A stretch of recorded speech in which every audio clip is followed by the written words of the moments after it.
হলো জুলাই সনদ। এই সরকার জুলাই সনদকে বলে গেছে, কিনে বিনিয়ে কথা বলতেছে। আমাদের হয়তো আরো কঠিন হতে হবে, রাজপথ আবার রক্তাক্ত হবে, কিন্তু এনারা কেউ পার পাবেন না ইনশাআল্লাহ। আমরা এই জুলাইয়ের শহীদদের প্রতি সম্মান দেখাই, তাদেরকে ধারণ করি, এরা আমাদের গর্ব, আমরা এরা আমাদের অলংকার। ধন্যবাদ সবাইকে, আসসালামু আলাইকুম। জুলাই কিন্তু একটি ফ্যাসিস্ট রেজিমের বিরুদ্ধে ছিল এবং একটি আধিপত্যবাদী রাষ্ট্রের বিরুদ্ধে ছিল, যারা আমাদের পার্শ্ববর্তী দেশের বিরুদ্ধে ছিল।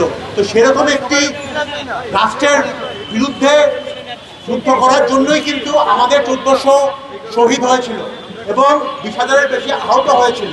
অতএব জুলাইটা ছিল একটি জনযুদ্ধ এবং যে কোনো যুদ্ধে আসলে কেউ পরাজিত হয়, কেউ জয়ী হয়। যে জয়ী হয় আর যে পরাজিত হয় তার মধ্যে কিন্তু একটি ব্যবধান থাকতে হবে। কিন্তু আমরা আশেপাশে দেখি অনেকেই যে মনে করে যে জুলাই একটা আসলে সমঝোতা ছিল, এটা একটা ড্র হয়েছে, এখন সবাই মিলে আবারও খেলবে।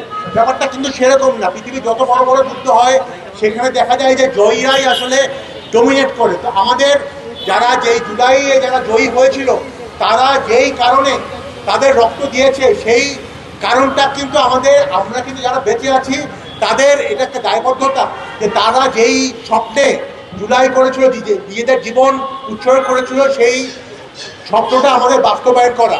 তো এই আজকে যেহেতু আমরা তাদেরকে স্মরণ করছি, শহীদদের আত্মত্যাগকে স্মরণ করছি, আমি শুধু বলবো যে যারা বর্তমানে রাষ্ট্র ক্ষমতায় আছেন, যারা বড় বড় পজিশনে আছেন, তাদেরকে কিন্তু আমরা অনেক ক্ষেত্রেই দেখি যে এখানে কৃতিত্বের ভাগাভাগি করতে তারা নেগোসিয়েট করে। কিন্তু আমার কাছে মনে হয় এখানে কৃতিত্বের থেকে কৃতজ্ঞ থাকা বেশি জরুরি। আমরা অনেকেই এখানে যারা আছি, যারা বর্তমান সংসদে আছেন, এদের বেশিরভাগই কিন্তু আসলে এই দেশেও থাকতে পারেননি 15 বছর, অনেকেও দেশে ফিরত আসতে পারতো না। তো তারা যে আজকে মুখ্যমন্ত্রী হচ্ছে, কেউ সংসদ সদস্য হচ্ছে, কেউ বড় বড় আমলা হচ্ছে, এটা কিন্তু হচ্ছেই এই জুলাইয়ের এই আত্মত্যাগের জন্য। তাদেরকে আপনারা ভুলে যাবেন না।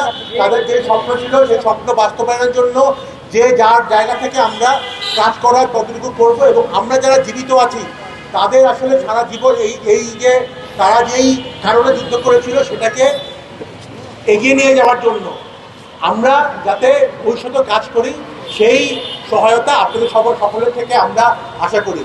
আবারও ধন্যবাদ আপনাদের সকলকে এখানে উপস্থিত থাকার জন্য।